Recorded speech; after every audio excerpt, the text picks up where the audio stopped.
I'm Susan Saylor, and today I'm interviewing Joanne Brickley. Joanne, thanks a lot for doing this interview. Thank you, Susan. You have done a phenomenal job with all of these interviews so far. So thank you for taking the time. Thanks. Well, to start with, how did you find out about Pathwork? As you'll hear through a lot of us, Sue Van Doren was my therapist beginning in 1982. So 41 years ago, I met Sue Van Doren, and she was the first person that I ever met in my life who was a true positive authority figure. And I followed whatever direction she guided me towards because I trusted her. And that's how I got into Pathwork. When she introduced Pathwork to the Pittsburgh region, oh my goodness, I forget what year it was. It was about, 12, 14 years ago. I should know that, but I don't. Well, that's very interesting that Pathwork is that recent.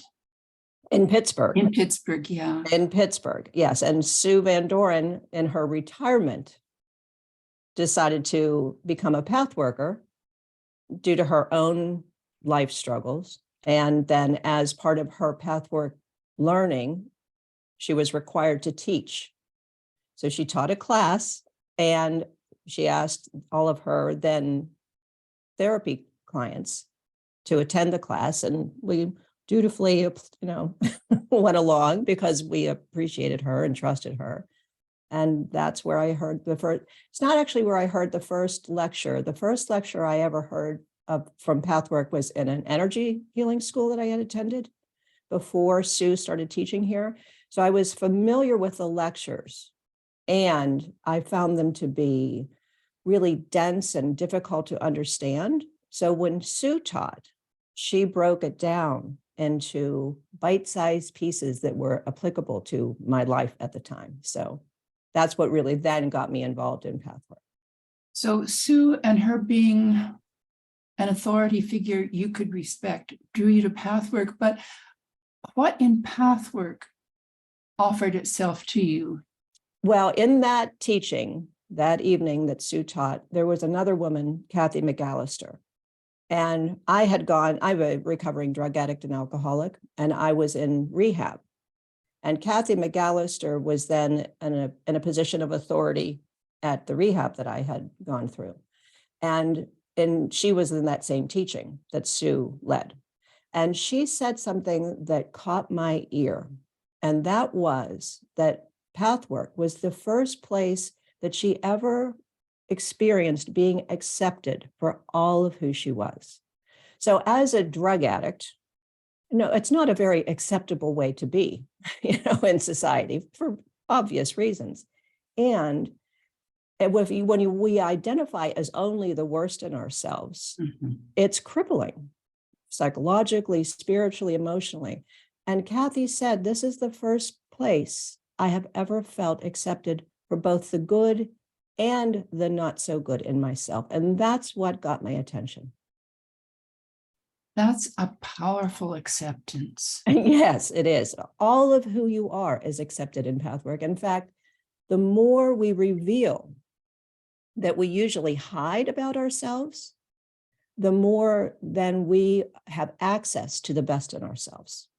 So rather than hide and pretend and be better, pretend we're better than we are, we can be our true selves.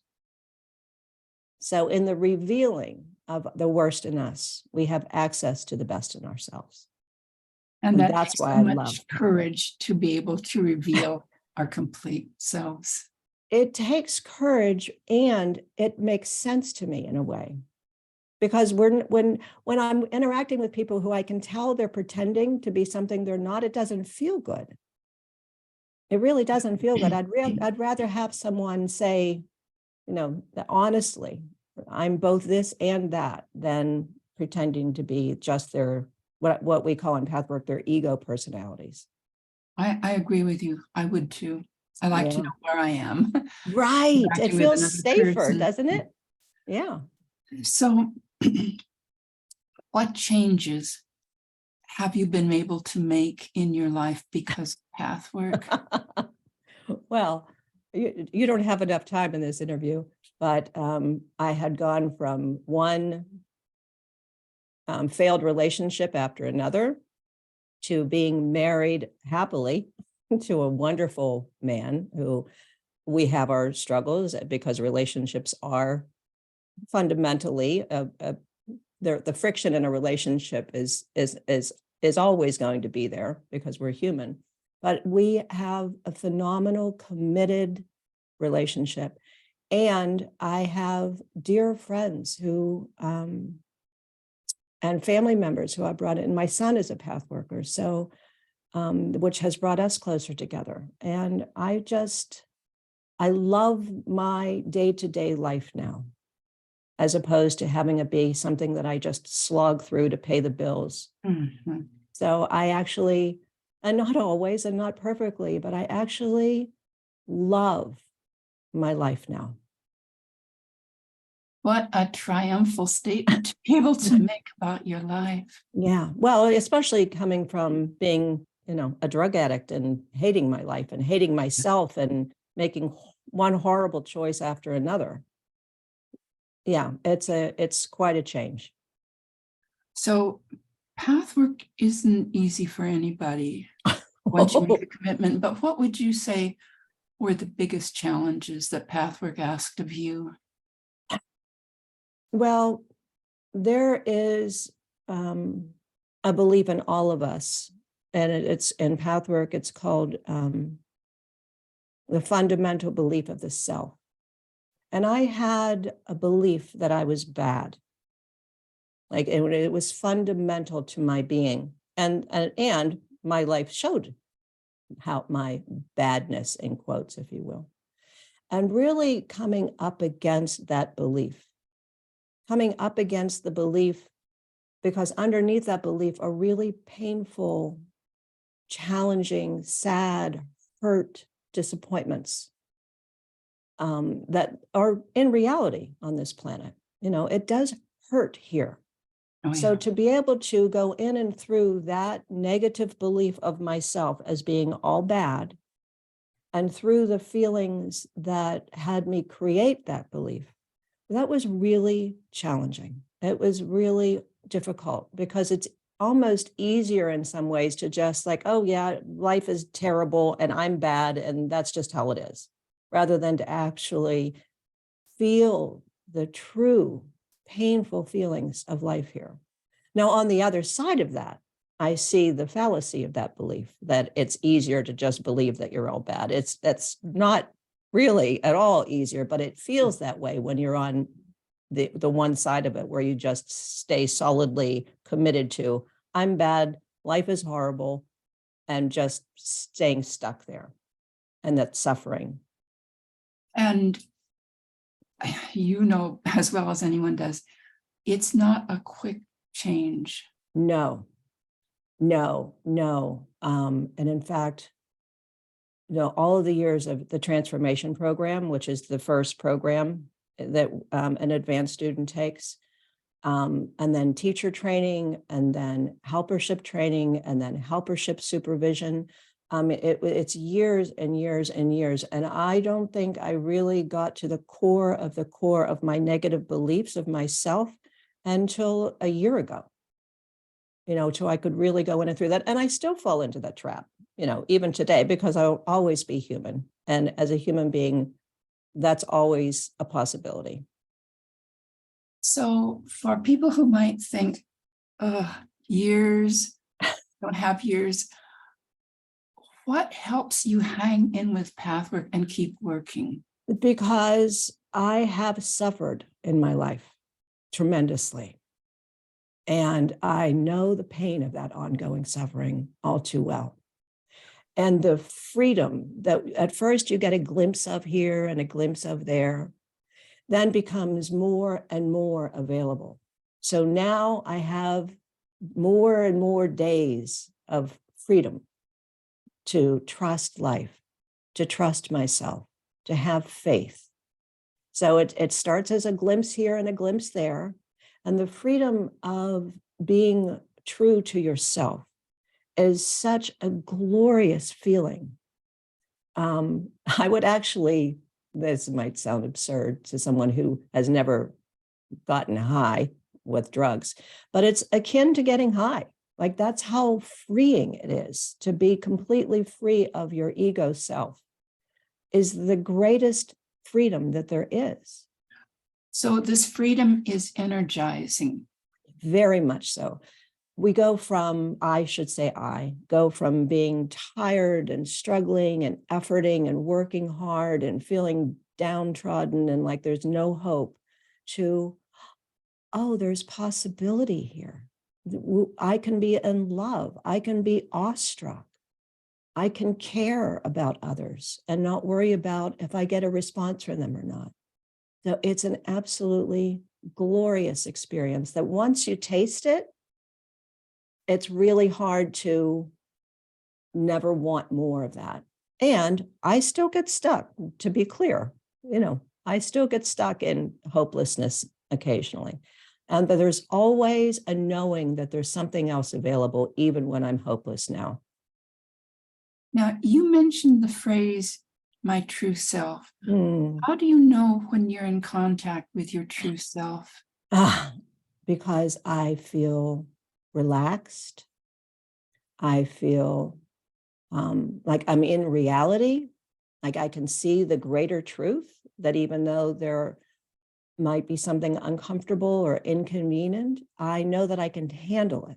I don't have to fight against reality. And I feel alive.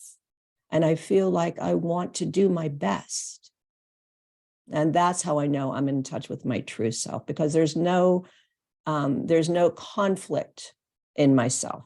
There's no argument about, am I doing the right thing? Or what if I make a mistake? Or, oh my God, that person didn't respond to me in the way that I wanted them to. There's none of that. I'm just being and not arguing with life. Well, if everyone could just at least once touch base with their true selves, what a miracle could occur. There would be no more wars. Yeah. There would be no more racism. There would be no more sexism. We would all see that we are all really underneath our conditioned human beings, that we're all truly from one source. That's what would be available. Absolutely. Yeah. Now, you've mentioned that you have participated in other therapies. Mm-hmm. Pathwork is a spiritual and psychological process. Correct. How would you say pathwork differs from other therapies? I would say that it's more inclusive, that therapy, as in psychotherapy, from my experience, and I've had plenty of it, is a solution to a problem from the outside. And pathwork offers us the solution from the inside. It's not about staying on top of our struggles. It's actually about seeing our struggles as an opportunity to find out what beliefs, what feelings, what inner conflicts that we have, so that we can solve them from within ourselves, rather than just figure out a different way around them. Does that make sense? Oh, completely. Oh, Yes, I'm it so does. glad. Yeah. We've touched on a number of subjects related to pathwork, but are there some areas we haven't touched on that you would really like to bring up? Well, you mentioned therapy and other spiritual programs. So I've also gone to ashrams. I've done vision quests. I've done 2 different energy healing schools. So I've spent years seeking solace outside of myself through all of these other modalities of spirituality. And what I realized in pathwork is that pathwork covers all the great religions, all of the great truths, in that it points to the one true religion, which is by getting in touch with our God self, if you will. If that's the same as our our true nature, as our divine self, as our real self. So pathwork allows us to discover for ourselves our own divinity. And that, if from my experience, has a path worker be able to celebrate and have faith in whatever God they believe in, and participate in whatever traditional religion they believe in with their own authority. Because when we have are in touch with our God self, our inner authority, we can tell the difference between right and wrong by how we feel. So gravity is a perfect example of a law that we know when we break it. So pathwork points to the spiritual laws, the laws of brotherhood and sisterhood, the law of living in an infinite reality. And these laws we also know when we break them because it doesn't feel good inside. So just like when you don't pay attention to gravity and you hit the floor and it hurts, just like that, when we break spiritual laws, we can feel it in our being. And that if we pay attention, if we bring awareness, consciousness to how we feel, we know when we're outside of the spiritual laws, of which every religion has some version. So Yes. that's why I love pathwork, because it includes the spiritual laws, not the man-made laws, but spiritual laws, which we then learn from when we break them because we hurt and suffer. So it's really like, oh, if I'm hurting right now, I broke a spiritual law.